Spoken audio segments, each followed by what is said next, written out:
All right, well, this is Aaron Squire, and I'm coming to you again with Mythic Fishmom this week. It's one of those tongue twister names, or if you try to say it, 5 times fast, it might get you in some trouble.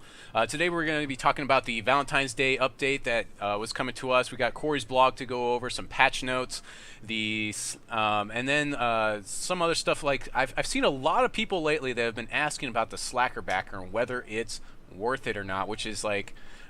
We'll talk about that. So first thing, I'd like you guys to say hello to Mythic Fishmom here, and I'm going to have him talk about his content, some of his TCG background first. So Mythic, take it away. Yeah, I mean, me and all the Hex Tech guys we stream, which we try to stream every day. We all do like at least 3 hours a day, and just trying to keep putting in the work because we love doing this. It's really fun to just stream and hang out with everybody. So I mean, I know I've had a ball doing it. I think Aaron has had a fun time doing it as well. Oh yeah. And we've been doing the Hex Tech dual view stuff, which we have a tournament coming up for with the Triforce Championship, which is I believe 4 teams of 3. Mm-hmm. So what made you think about doing that? Actually, that was Neo's idea, Infamous Neo. He brought it up to us after watching the dual view with Havoc and Tata, and thought it'd be a cool idea to do a giant tournament with that. So right. Obviously we loved it because it's giant promotion for us, and it's a ton of work though, making a million overlays and trying to coordinate. Was that 12 people? Right, yeah, it is going to be a lot of work. I mean, it is like it's a single limb, as I understand it, and so it's like when you get knocked out, you're basically done with the tournament, and so it's going to be like most likely it'll be like the weakest links up front, and then the heavy hitters in the back. So for that, like when we're going forward to like they're trying to make sure that Hex becomes this big esport. This is something that you're doing to show maybe what we want to have available in the client for commentators in the future, huh? Yeah, I mean, the idea for how the tournament works out again was Neo's idea, which is watching. He was watching StarCraft, and this is how they do it in StarCraft teams. Apparently, I've never watched it myself, but that's how he said they do it in StarCraft. I think it's kind of cool. It's a little different than how Magic does it, which is each person faces off, and then it's basically best 2 out of 3 between the 6 people. So I think it's a little different of a way to go about teams and kind of cool concept in itself. Right, right. So did we already talk about your TCG background or like where you came from prior to Hex? No, we didn't. Okay. I played Magic like very, very subtle competitively. I didn't have a lot of friends who played it with me, or at least friends who played as competitively as I wanted to. So I kind of just started getting into going to FNMs and stuff like that. Never really had money to go to like PTQs or Pro Tours or Grand Prix or any of that kind of stuff because most of them were like 3 hours away from my house, and I wasn't going to drive there, spend $30 plus gas plus food, and be away for an entire weekend just to not make any money off of it. It wasn't really worth it. Right. So I was hoping that when I saw the Hex came out, to be able to just play games in my underwear and just kind of chill at home. It seemed fun to me. So. Yeah, I think that's one of the main things it was that Corey was pointing to when he was looking at this game is that you can play it competitively from your own home and you don't have to worry about driving and spending all this money going out to Pro Tour qualifiers or doing things like that. And I think that's a really big thing really good thing for the community, and especially for worldwide players that are playing from all these other foreign countries. One of the big draws for this game. In fact, I think that's probably going to be one of the major things that going forward, where we'll have a lot more international players playing at first, and then maybe more U.S. players later. I think that's going to be really interesting.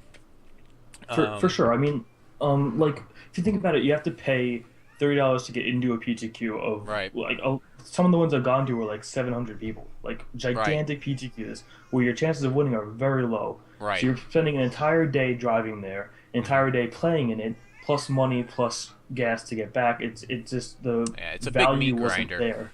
Yeah, it's a big meat and you grinder. eventually win packs, Right, yeah, and you win some packs, which you could turn a profit on if you maybe sold singles or sell them or something. If you're a big eBay person, that takes even more time. And yeah, you're right. It's just a lot of money to go to be a professional Magic player. and travel and do a lot of that stuff. I think that's we'll just move on to some of the updates here. So first things first, we're going to talk about the Valentine's Day update and the some of the different things they talk about in here. All this stuff is brought up on Corey's blog, which we're going to go to in a minute. But this is all the stuff they're promising is going to come out in beta. The main thing I'm seeing here is that in open beta they're planning on having drafts. Draft tournaments are going to be in open beta.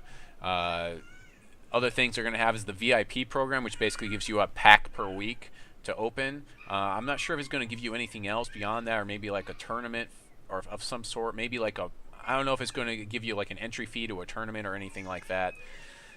So like your Friday night like standard tournament or anything like that. Guilds are going to be in open beta once we get there, and the auction house is also going to be there. So that's like the main things I'm seeing there. Is there anything you're seeing that you're excited about in there, Mythic, on all those different? I mean, it's gonna be cool. That's when they're gonna start charging people. They said they want to wait till open beta where they can have a good enough product to actually take our money for it. So it's gonna be cool to see the auction house where you can maybe start turning a little bit of a profit yourself with selling your cards and such. The guilds is gonna be pretty fun. I can get behind that. I'm really curious to see how they're gonna go about it, like what they're gonna do with guilds. Yeah, I mean, guilds are obviously going to be more on the PvE side of things. So we'll probably talk a little bit more about that when we get over to Corey's blog, because he talks about extensively about how the PvE champions. It's a much bigger window into how PvE champions are going to work.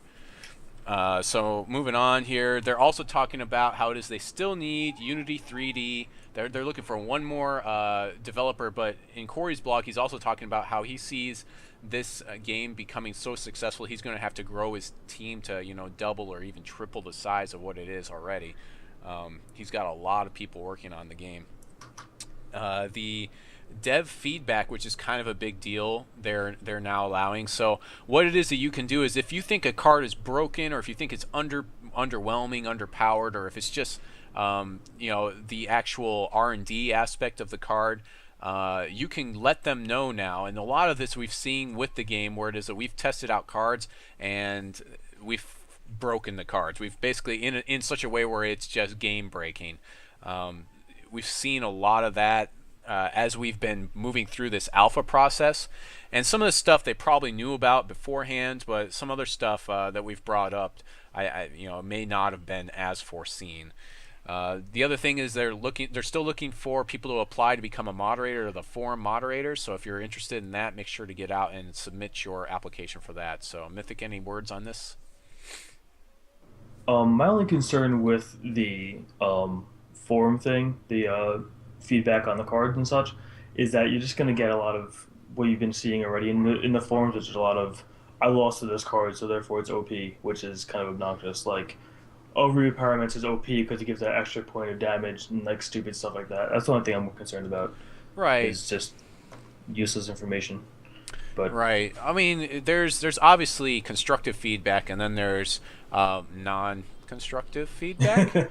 yeah. So I would think that people that have been playing this game for quite a while, I believe it's Dan Clark is one of the main balance people, along with well, you got Dan Clark, and you've got, what's the other guy's name?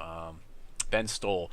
So those two people, I didn't get to talk to Ben, but I did get to talk to Dan. Sat next to him at the dinner, and I really trust these guys to make sure that the game is balanced and that's also flavorful. Like, they also talk about some of that with the patch notes, which we're going to talk about in a minute. So that's about all we've got there. Let's go ahead and move over to Corey's blog here, and you're going to see some of the same stuff. Basically all the same stuff we just talked about that they're promising in beta. Moving on to, I'm going to move all the way down to question 6. Are there going to be a variety of different PvP options, including budget-friendly mode? And so what is the main thing I'm seeing in here is no phantom drafts. And for people that don't know what that is, it's basically what you can do is go and play Magic Online for like a low amount of money and play a draft, but you don't get to keep any of the cards. You end up giving them up, and if you win, you get a pack of cards, and if you don't win, you don't get anything. Any thoughts on this, Mythic, or what do you think about phantom drafts? Have you experienced that at all? I've never done Phantom Draft before. Oh, I okay. think I did like one or two maybe in like a like during like a pre-release weekend of like Magic Online. Right. I think I did like maybe a few Phantom Drafts then, but Yeah. usually I just go for the 8/4s and take my Right. chances. So the big thing with Phantom Draft is when you open a new Magic Online account, you get like two Phantom Drafts, and then if you win them, you actually get real packs of cards. And so that's like not really stopping people from making random accounts, playing their Phantom Drafts, and then abandoning them. And then if they get cards, it's great. They trade them to their real account. That's the biggest problem I'm seeing. Of course, they don't have to. They're not required to do that for people. And they could also make Phantom Drafts where, like, if you win it, you get like a promo card or something, and then it wouldn't be overpowered. But right now, there's no Phantom Drafts at all planned. So if that's Yeah, I something didn't even know it was a thing.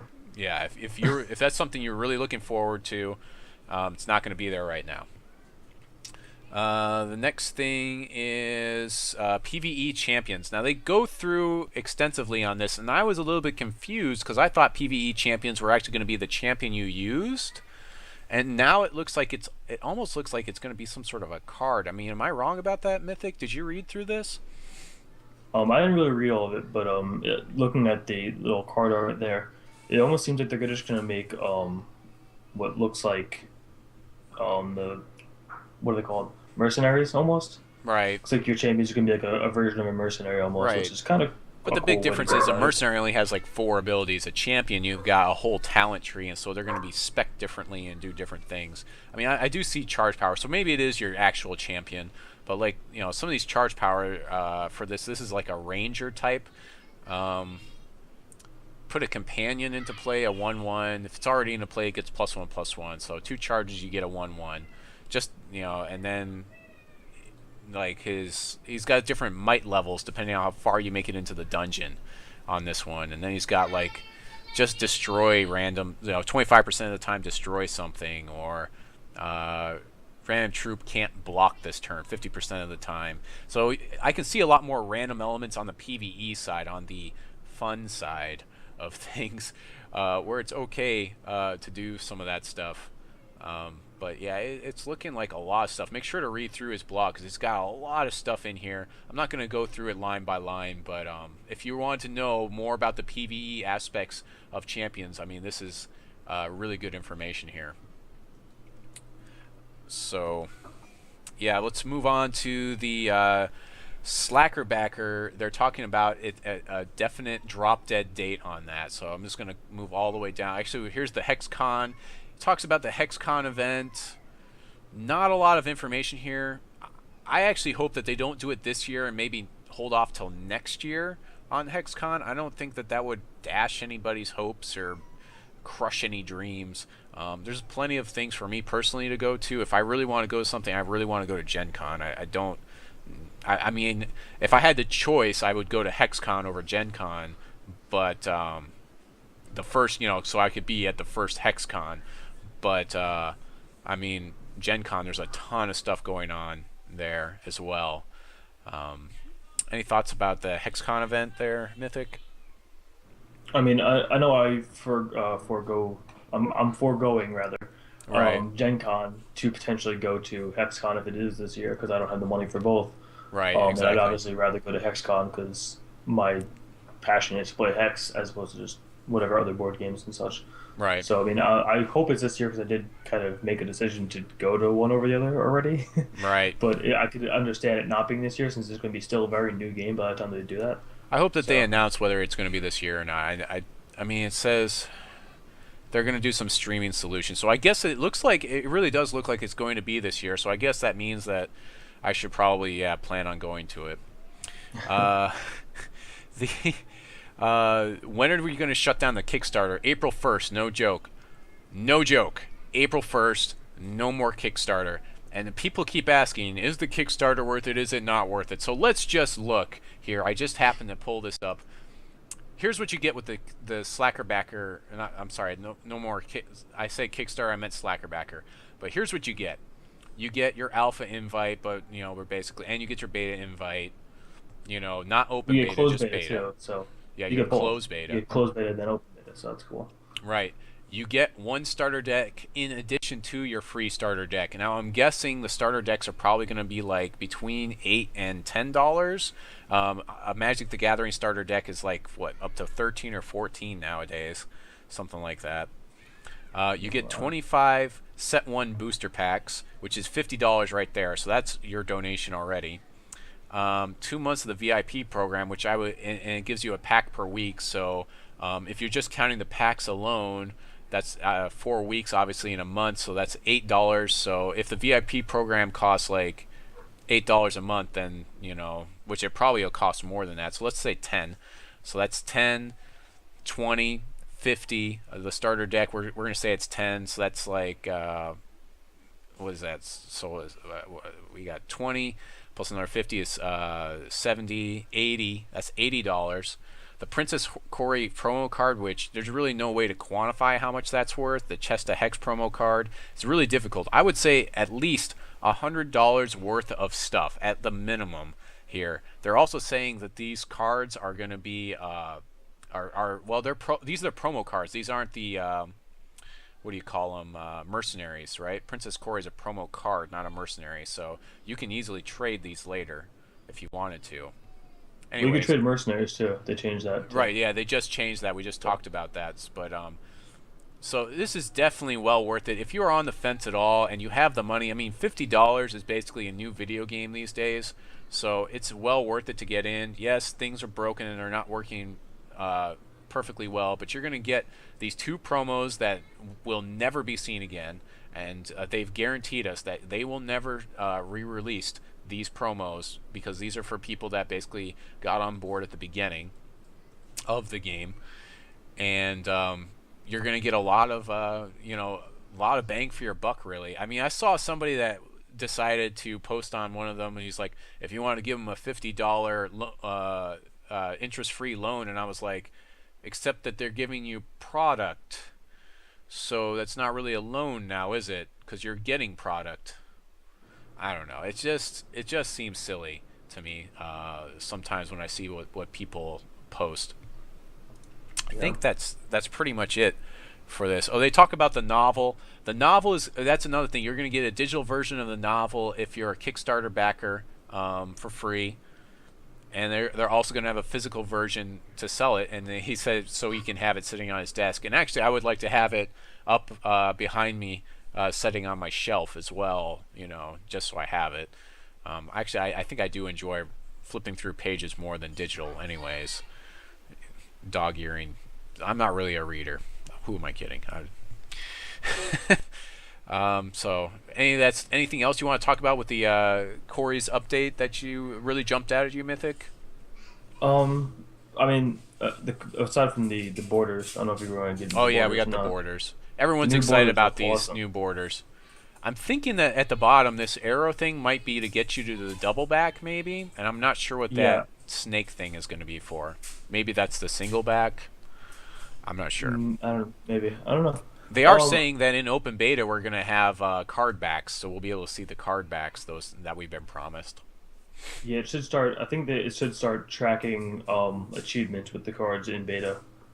Right, they said they're going to do double back, so it would be cool to start doing that.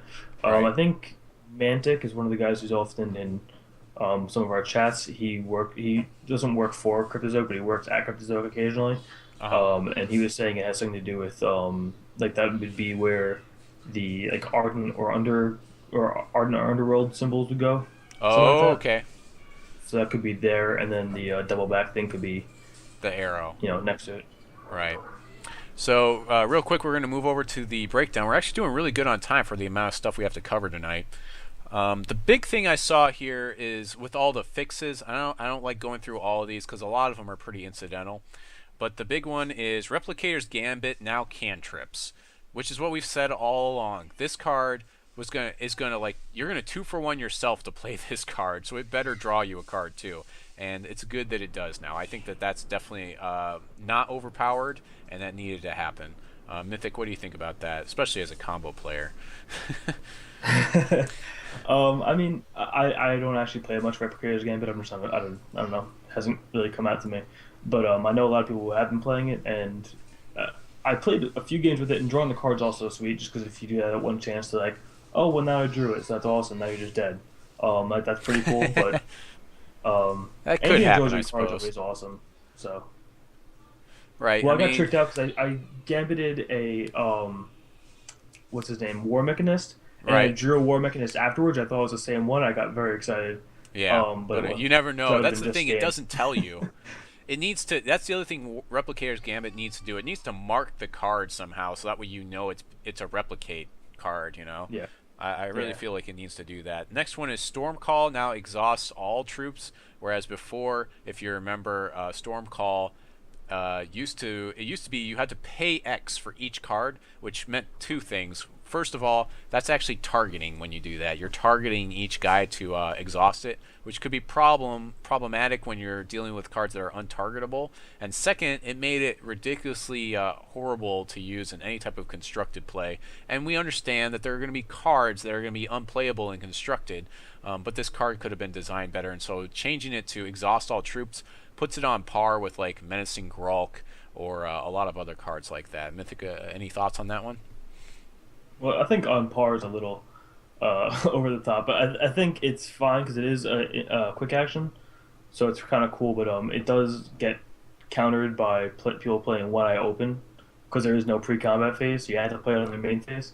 Right. So if they play One Eye Open, you just pay 4 resources to make them use their champion power essentially, which is kind of obnoxious. But other than that, it's kind of cool. Yeah, it's. I think it's still really good. Next big one is Persecute completely removed from the game. This is huge. Now we're not sure if it's because there was too much removal in Blood, but then again we still have 2 more sets to go into, so there's going to be more removal in Blood because that's what Blood does. So there's a very good chance we'll probably see Persecute come back in set 2 or 3. I think personally, 2-point removal I felt wasn't over the top, but there's not that much good 2-point removal now. Persecute was pretty much the best 2-point removal. Yeah, there's not too much else to say about this. It really, it kind of just took a lot away from the Blood Shard. Although it does maybe give like Wild a little bit more of a little bit more breathing room. So now I can play my my whatever it is, turn 1 Howling Brave, and then play a turn 2 Chlorophylla more often when I'm going second, right? Yeah. Yeah, because he'll have the Persecute up and they could kill it in response. Yeah. So, any thoughts on that? I do think that Persecute will come back in a later set, like you said. Mostly the problem is that Spider with the Ruby Gem exists. Right. If that wasn't in the game, then Persecute would probably be fine. But as of now, you can do turn 2 Persecute, and then turn 3 they overextend more, use Spider. Then turn Right. 4 they play out a bunch of more dudes, then you Extinction, and they just get blown out. Yeah. So I think that was more the problem than anything else. So them taking it out, they may just make the card something completely different, and make Persecute like the actual ability, the -3/-3 something later on. But for now, I think Persecute is just going to be out for at least the time being. Maybe even until the set comes out completely, where it'll maybe be more balanced. But I don't Right. know. Yeah, I mean, I was listening to both the Threshold podcast, and I believe it was on John's new two turns ahead podcast for the Hex CCG Pro, that he talked about how the Spider or Inquisitor, whatever his name's Inquisitor, basically it just might be too much for him to be in the format, like, because you play him, he kills stuff with that Ruby Gem. So they were talking about maybe fixing him by making him a 2/1 or doing some other things with him in there, so that way he wouldn't deal with things quite as harshly. But I don't know. I think it's perfectly fine. He can be dealt with. Yeah, I mean, also right now you can't even like one of the best ways to deal with him is to atrophy, which I mean, again, you're playing blood to deal with blood, which Right. is one of the bigger problems. But because atrophy just breaks the game with a spider at this point, you can't even do that reliably. So it's kind of an unfortunate event there. Right. I think if you were to make him a stockable minor instead of major, he'd still be the power Yeah. to be a rare, because he still has the never say die attitude. Yeah. So I mean, like he still has the power to be a rare, but he just won't be as powerful because he can't just come into play and kill things and be an 8 for 1 every game. Yeah, I mean, it could definitely. I mean, if they keep him as is, they might push his rarity, if anything, because he's going to be definitely a chase card for sure. I'm not sure what his rarity is now, but I'm guessing he's either uncommon or rare. But yeah, it just seems like he's pretty ridiculous. Oh, he's definitely at least a rare. He's not uncommon. Like, Yeah, if he's an he could definitely uncommon, be he's gonna mythic be at this like point. sealed. If unless his yeah. So next one, we're going to go through all the different cards here. The Wrathwood Colossus.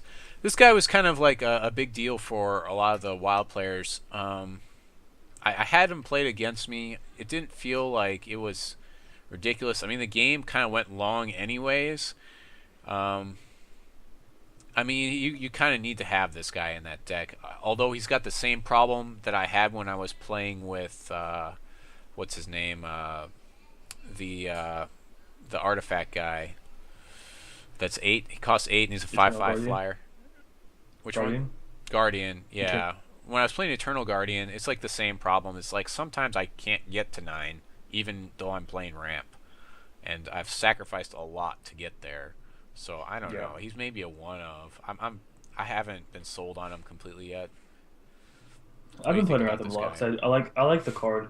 He's like not I was gonna say he's almost as good as Thragtusk, but he's like a worse version of Thragtusk for the fact that he does gain you a ton of life in most games. Way worse than Thragtusk, that's for sure. Way worse. But the fact that he doesn't actually ever die as Crush and Steadfast is pretty sweet. Right. And can come into play and kind of just like change the game. Makes him worth 9 resources if you can get to there. But again, the problem is getting the 9 resources, which I've come in contact with. Yeah, so the other thing I'm seeing with him is he actually avoids some things that are really good against, like Fist of Brigadon. Like, he avoids, what's the one, Mesmerize. Mesmerize, the one that keeps your guy tapped. Well, this guy never taps. He never exhausts. Yeah. So, yeah, I actually mesmerized him. So it's gonna make it's gonna make control players. It's gonna force them now to play Polymorphic Dingler again, because that would definitely deal with him. Or Chaos Key too. Chaos Key, yeah. I mean, not to a lesser extent. I mean, I'd rather play Key over Dingler anyway, though. But yeah, because Key at least deals with constants and other like troublesome artifacts and such. So next one we've got is Lixil, the Deathless Gem, and so they made her from really, really bad to way, way more playable.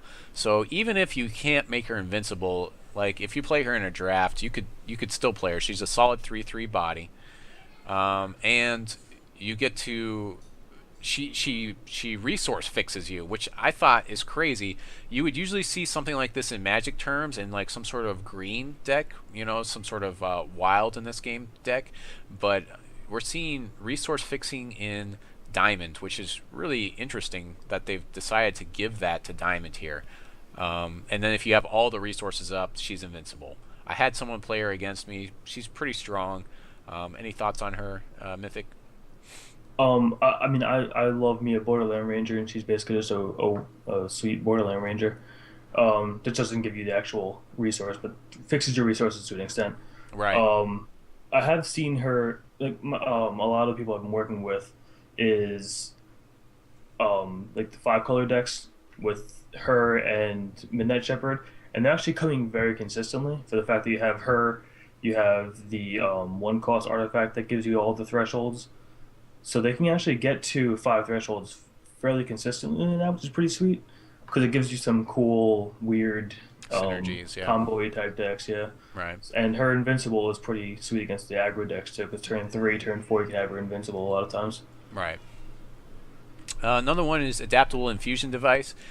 So this card is okay, but it's not great. It's a lot of times it's going to be a dead card that fixes your resources for you and doesn't give you any additional resources.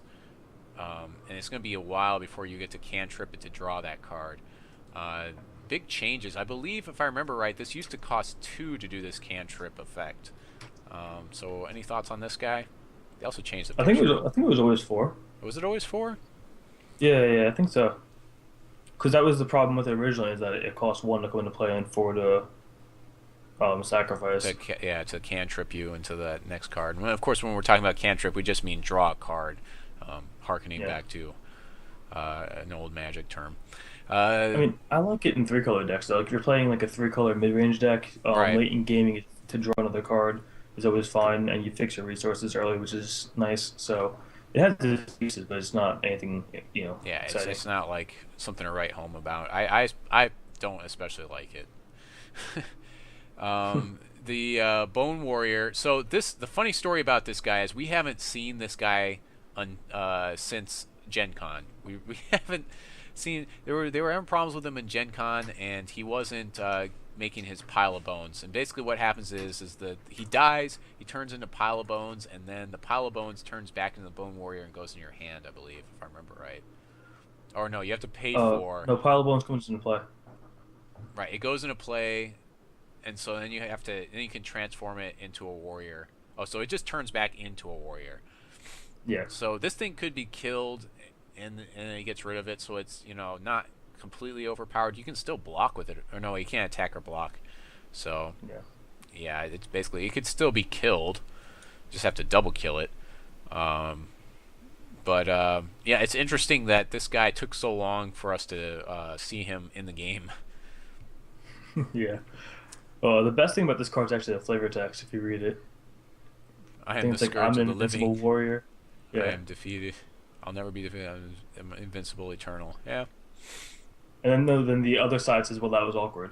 So it's after it gets destroyed. It's Oh, like, I "Well, that see. was Well, that was awkward. awkward." Yeah. Yeah, just a little cute flavor text too.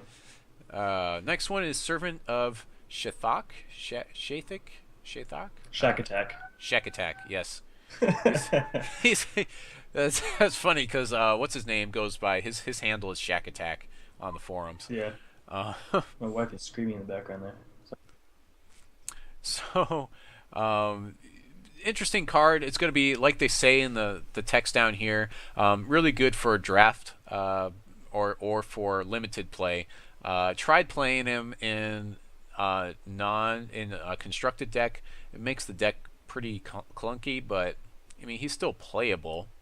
It's a 2/2 flyer basically, and you have to have 20 different card names. The interesting thing is this is another example of them exploring that digital space, because this is an effect that would be very, very difficult and very clunky to get to work in the non-digital space in Magic the Gathering, where it is that it would be a judge nightmare where you would have to check people's deck and be like, you have 20 cards with different names on them. All right, let me see all those cards that aren't resources. Yeah. Yeah.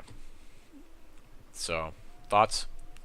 I mean, I threw together a deck with him. I was like, oh, 20 different names isn't that difficult. I threw together a deck with him, and I was like, this is kind of Yeah. just a worse version of what it would be if I just had all these as three and four ofs.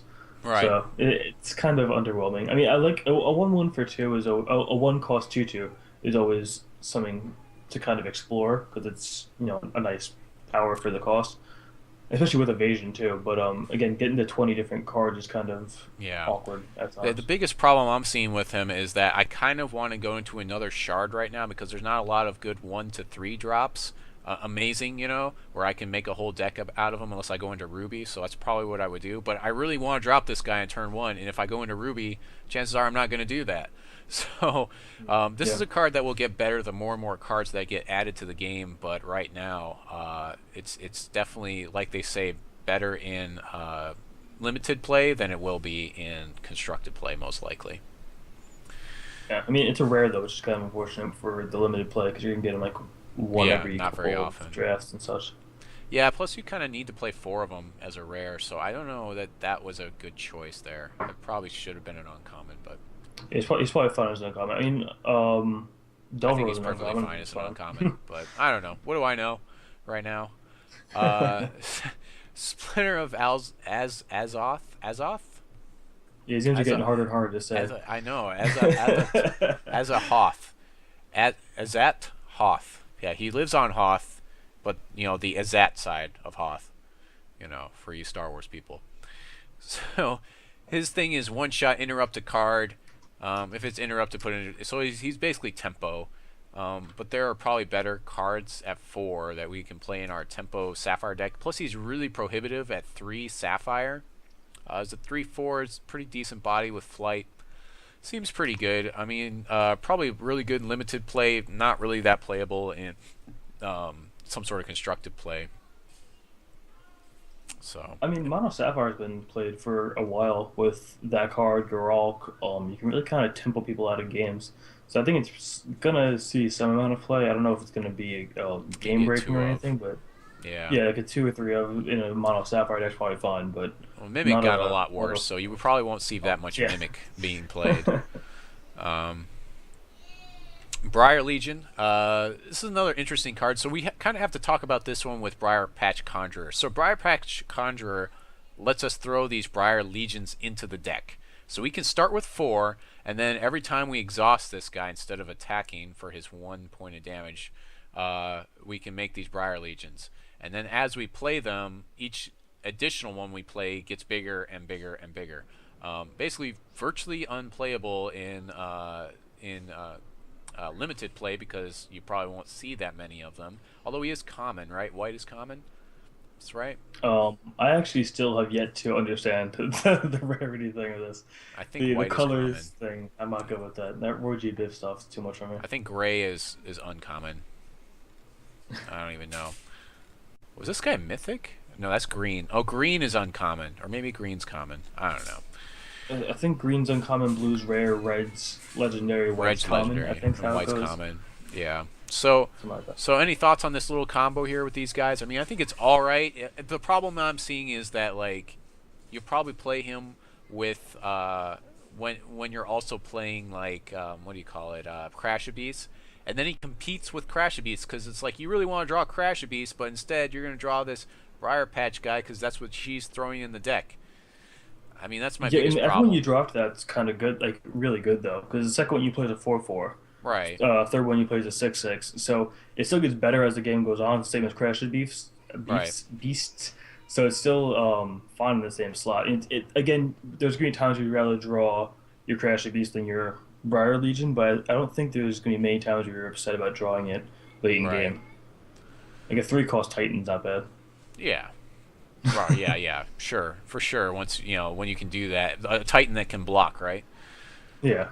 So moving on to some of the other things in the patch notes, I believe this is Ben Stoll. Ben Stoll is talking here, and he's talking about some of the changes they made to the chain, and they changed things back, and like how it was. And I think they were really good changes. Basically, like cards like this at the top don't use the chain because there's really not a lot to react to, but cards like this do. Makes sense to me. And anything with an activated ability does. So anything it is that you have to exhaust is going to use the chain no matter what, even though that this is just throwing like a counter on this guy. And that's probably good because especially like a lot of things when they target themselves, if they're exhausting, like they might be pumping themselves, and so I might want to respond to that by killing it before it gets too big and out of hand. So yeah, I mean, not too much to say there really. One thing I noticed about that is that Paladin still doesn't stack, which I think is probably incorrect. And it works the same as the 2 above, but I still think it's probably better if it does stack because it makes cards like Burn just worse. You can't Yeah, burn a for Paladin sure. in response to the stack going on.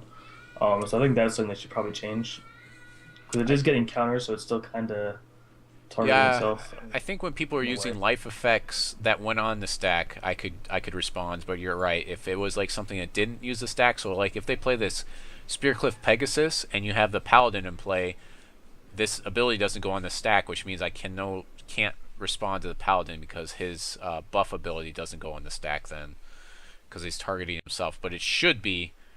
It should be. And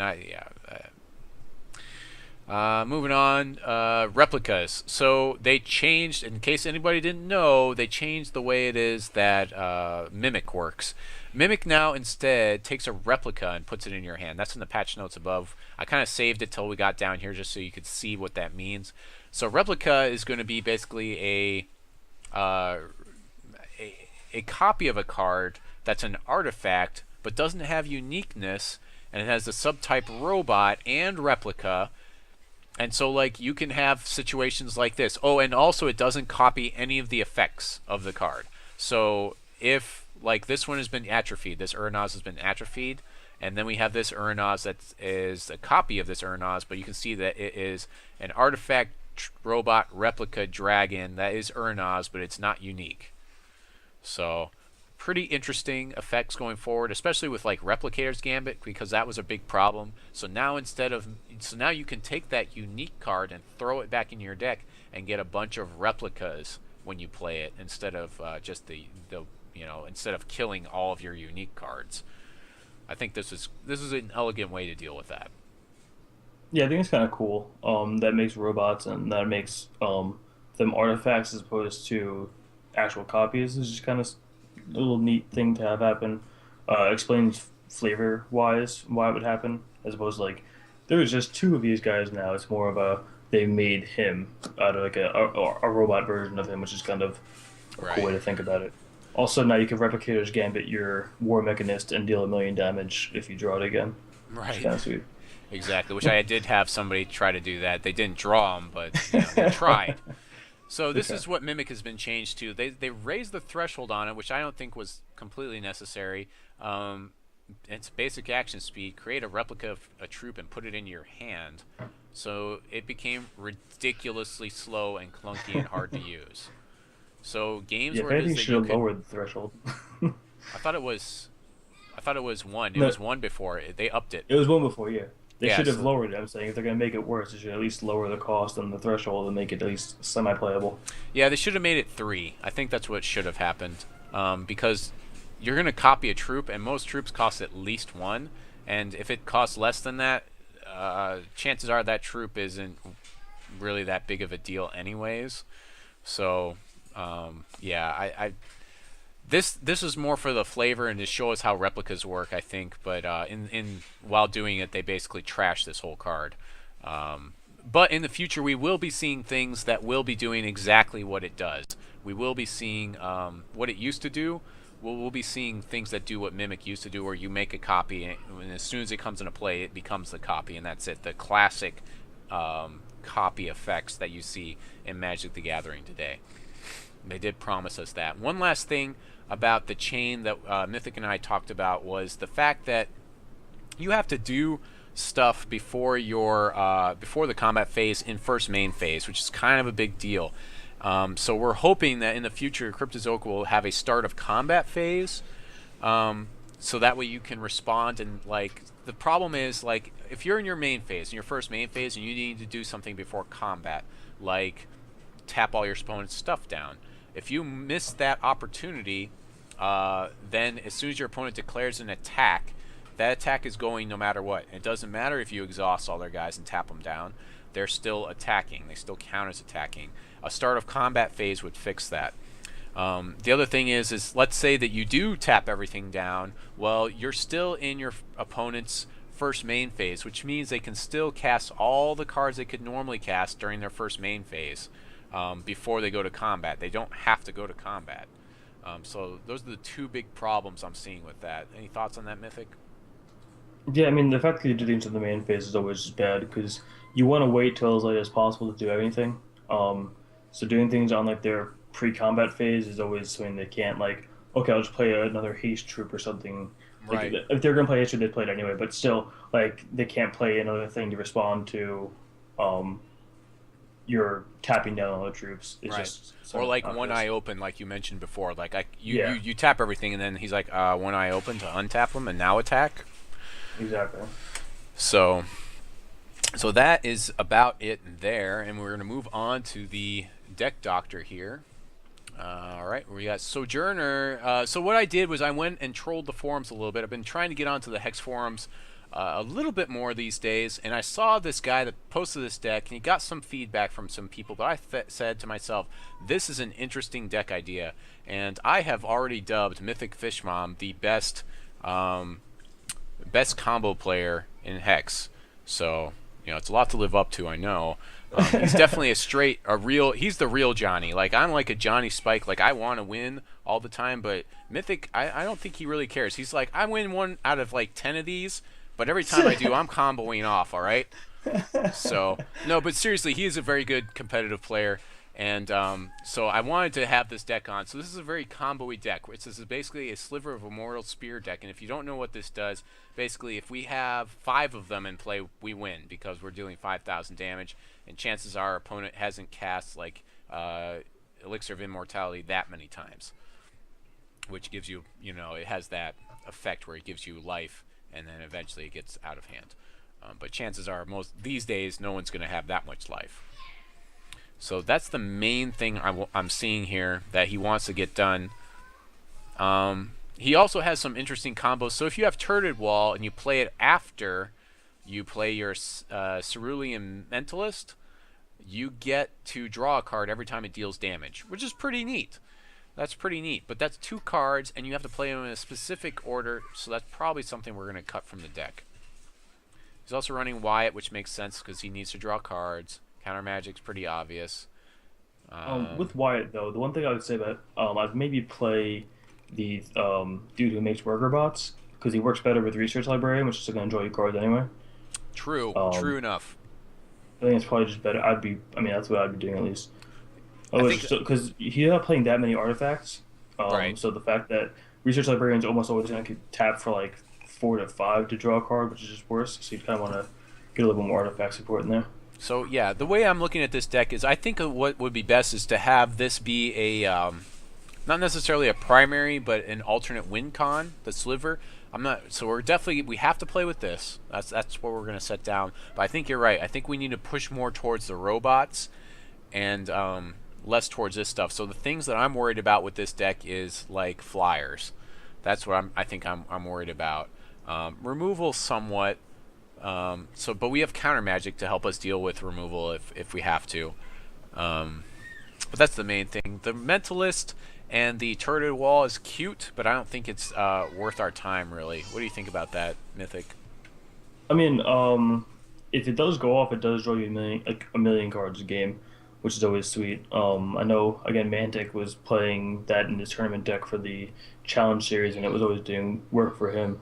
Right. It's a solid blocker that draws you a bunch of cards. But the main thing I'm looking at is like, okay, so we're playing this Mentalist that needs to inspire troops above her. So what can she do? She can inspire herself. So that's, you know, at least 2 other guys if you have 1 in play, and then nothing else except for this Turreted Wall.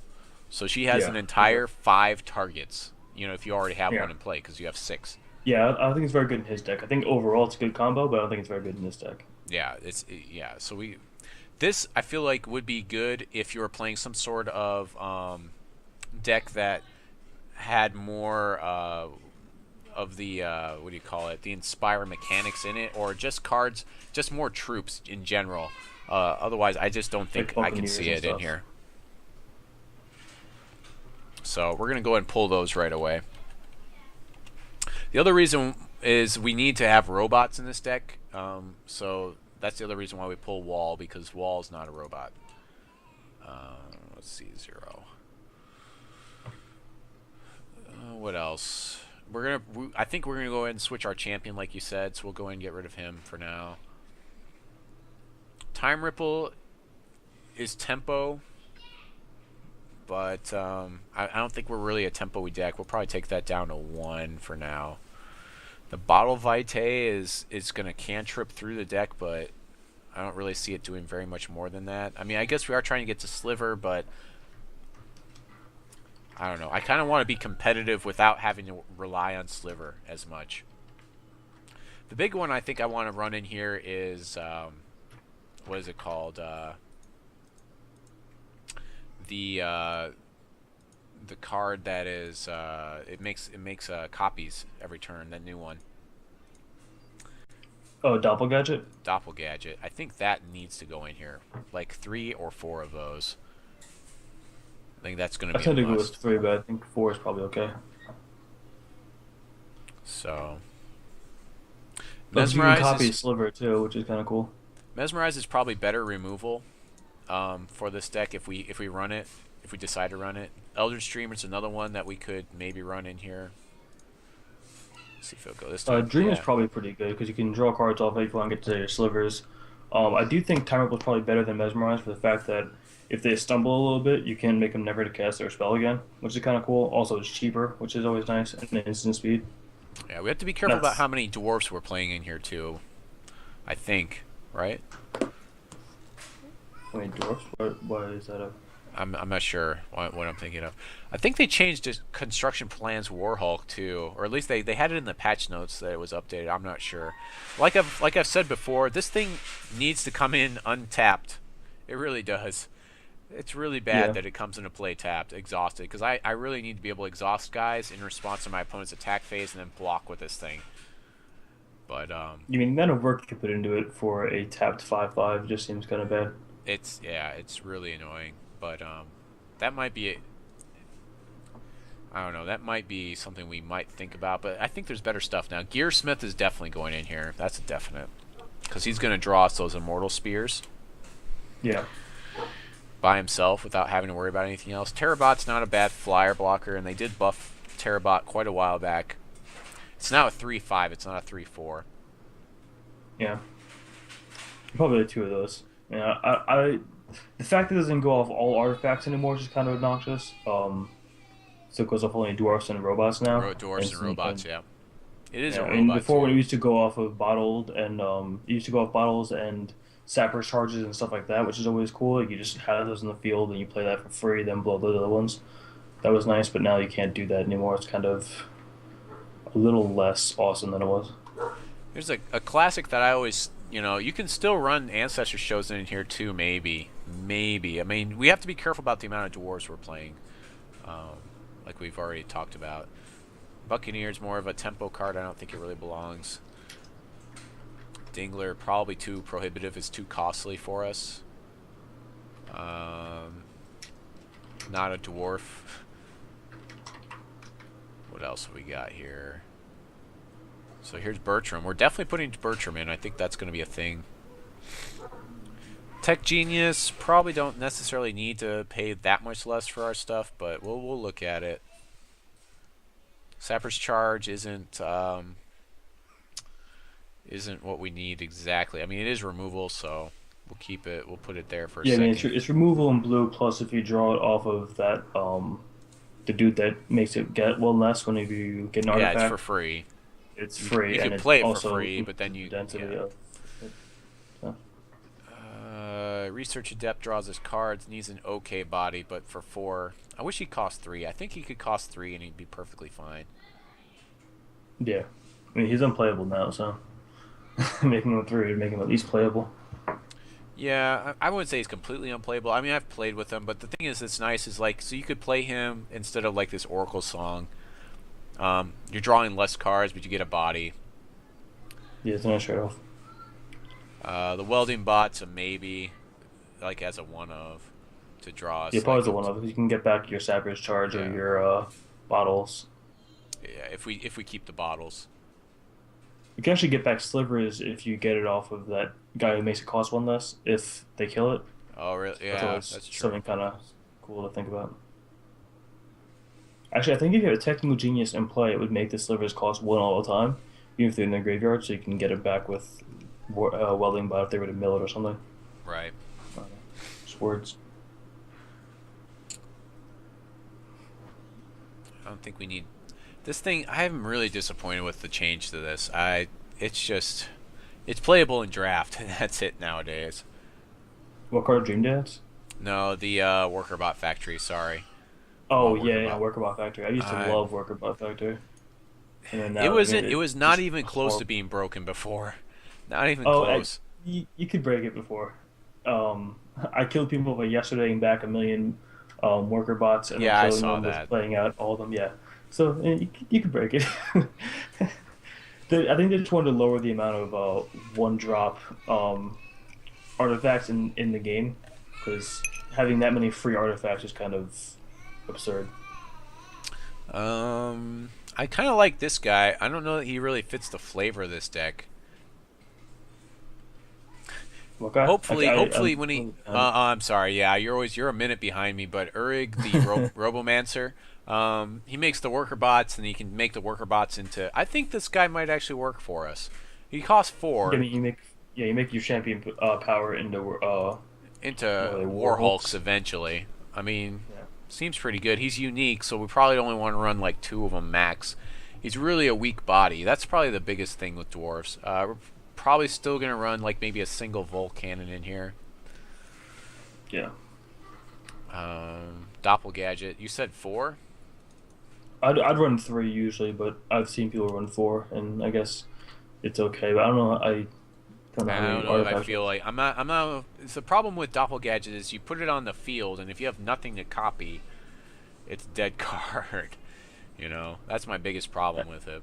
It still lowers the amount of resources you need to draw off of your librarian, which is always something. Right. I mean, it's not the biggest deal in the world to lower it by 1, but it's So better with the than not. recent changes to murder, I think we can even run Argus in here if you really wanted to. It's not a robot though, which is kind of unfortunate. It's not a robot. It should be. It really should be. Is it was it Doomsday Doctor? It's called a Doomsday device. Device, okay. Doomsday device. We've also got Chaos Key. Not seeing a lot of people because it's Valentine's Day, and that's probably best. You know, that means that most people have lives. But I had I'm no sure idea some people will Valentine's catch this in sound for you. syndication. We're at 78 cards right now. Um, so we really need to decide what we're trying to do here. Probably at this point. Hey, Irish with 2C's here. I can make the copy the shard and make it easier to get to 5. You can copy shards with the You with the shouldn't be able to. Doppelgadget. Wait, that doesn't make sense. Copy It's not an artifact. shards. I don't know about that. If you're playing cards like Hex Engine, you can copy that, which is kind of Okay, so we can definitely stupid. take our Sapphire Shards down to 23, I think, right now, and start there. Probably take out Dreamer too. He doesn't really work with the construction plans. And he's kind of high on the curve. Yeah, yeah, the I'd Elder keep my Streamer. curve low on the dwarf decks. Yeah. The thing that's nice is we can play him by himself and he draws us cards. That's about the only thing. I actually had someone earlier play a Dreamer against me that wasn't socketed. Oh, yeah, I've done it before. I keep forgetting. Yeah. Especially when you have multiple socketable cards in your deck. Oh yeah. He meant slivers, not shards. Oh. So you can copy the slivers with Oh yeah, the. yeah. That's the whole point. Yeah, we Yeah. can copy a sliver of Immortal Spear with it. I'm just looking at. There's some times where I won't have stuff to copy with it, so we have to be careful how many we play. I mean, basically, when we play with Doppelgadget, we're kind of like playing like as if we have 7 Immortal Spears in the deck already. Yeah.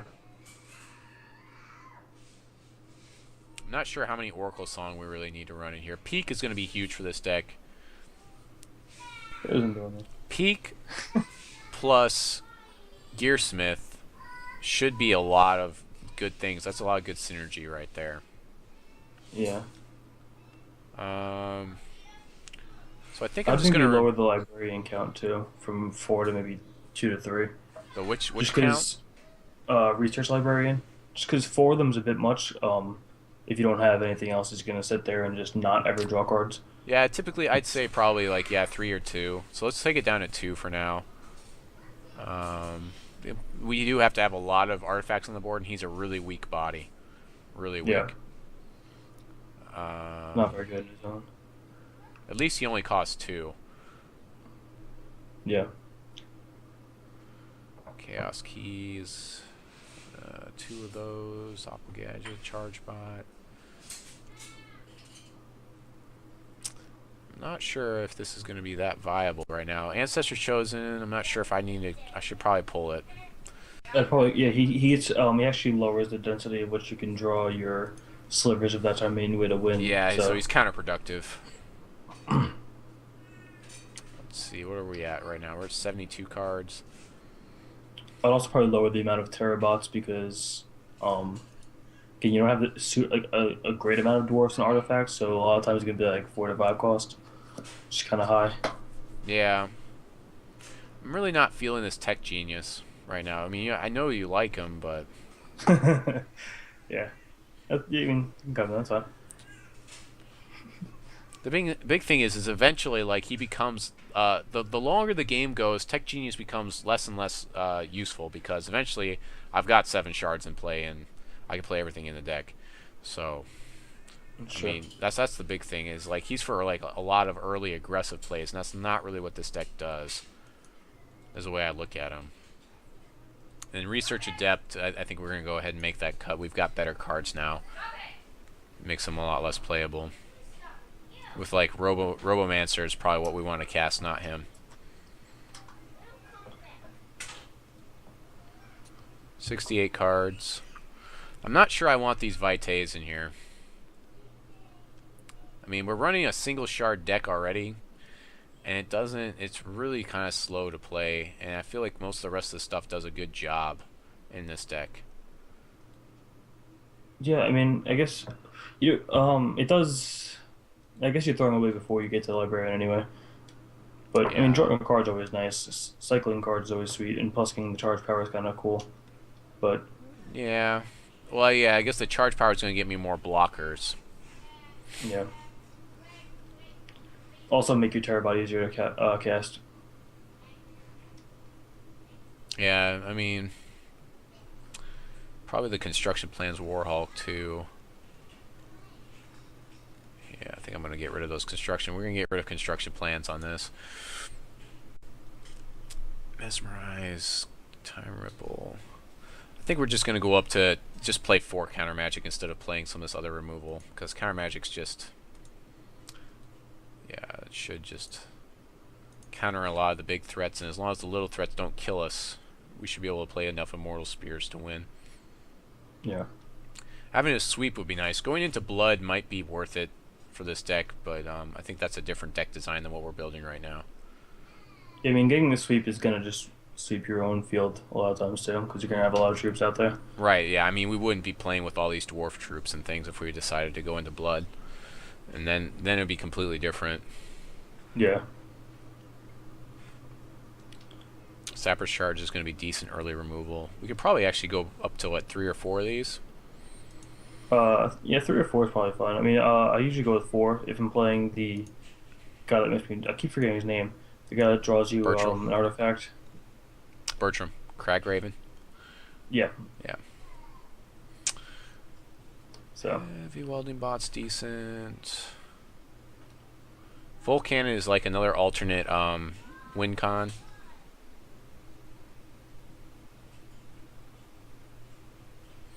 Right. So the Doppelgadget, we can make it into troops if we need it to be, which is nice. So like if we've got 1 Pterobot in play and we've got Doppelgadget in play and we really need blockers in the air, we can do that and then later on make it into a Sliver the Immortal Spear and then just push through. In fact, I don't even know if we want to run 4 Sliver the Immortal Spear in this deck.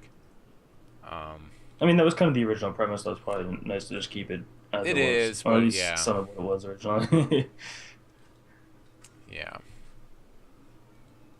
Let's see, what have we got here? 67 cards. I think I've still got like Argus in here, so I'll go ahead and pull him because that's just kind of silly. What else? 66 cards. I don't know. I'm really not feeling these bottles because here's my big thing is bottle just draws me a card. Peak does a better job.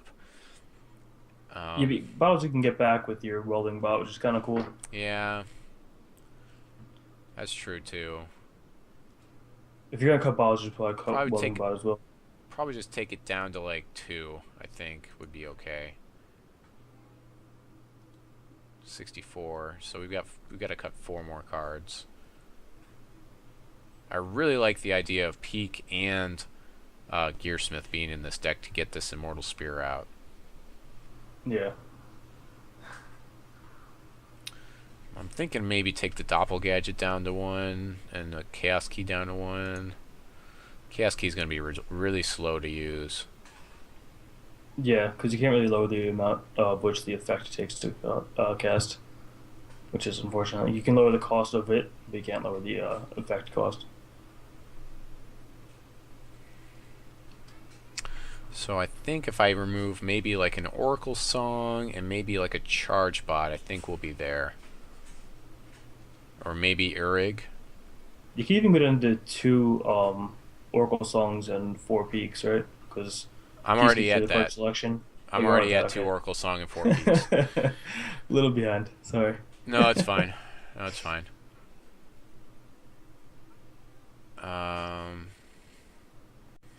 Yeah, I mean, I did put 4 Countermagic in here. I feel really strongly about Countermagic being at 4, though. Yeah, Over. man. I usually play 3, but that's just my Yeah. personal taste. I don't know why. I like 3 ofs. Yeah, there's nothing wrong with that. So I think, yeah, I think we can get rid of a Charge Bot and maybe go down 1 more Oracle Song.